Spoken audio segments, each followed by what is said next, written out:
नमस्कार,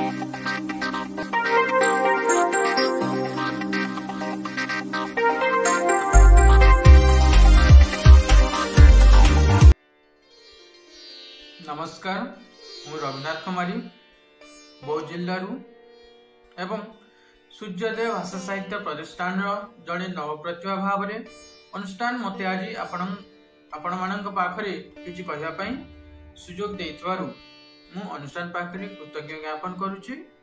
एवं आमे विगत दिन मानक देखि आसे अनुष्ठान टी किभली भाव में ओडिशार अगणित युव प्रतिभा मानकु चिंताधारा ज्ञान एवं प्रतिभा को लोकलोचन को आनिबारे जो उद्यम जारी रखी अनुष्ठान पाखरे एवं अनुष्ठान जे रहिले मुख्य सभापति श्रीयुक्त मनोज कुमार पंडा महोदय तांको कृतज्ञता तथा धन्यवाद अर्पण करुछि।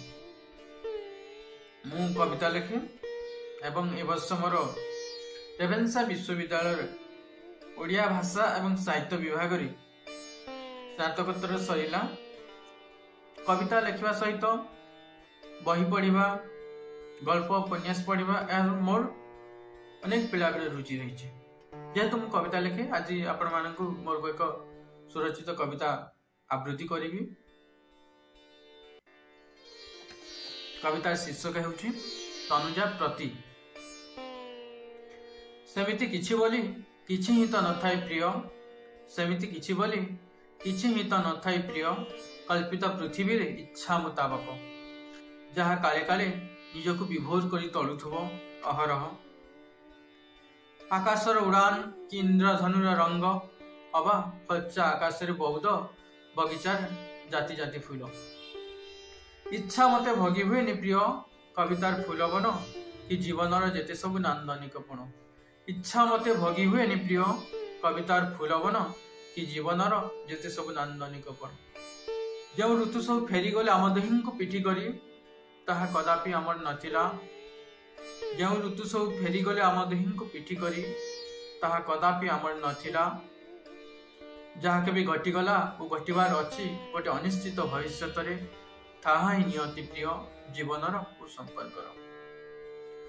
हुए तो आमे नथिबा काली जन्म थिबो आकाश थिबो, हुए तो आमे नथिबा काली जन्म थिबो आकाश थिबो, सकाल रे कि आहुरी सबुजिमा भरी देउथबो जेपरी, अथच दिन सबु आग परी एते भल लागु नथिबो। छाई आलुर परिधि भितरे शून्यतार पर्दा टंगा हैथिबो। आज परठु पृथ्वी आहुरी निसंग दिसुथिबो।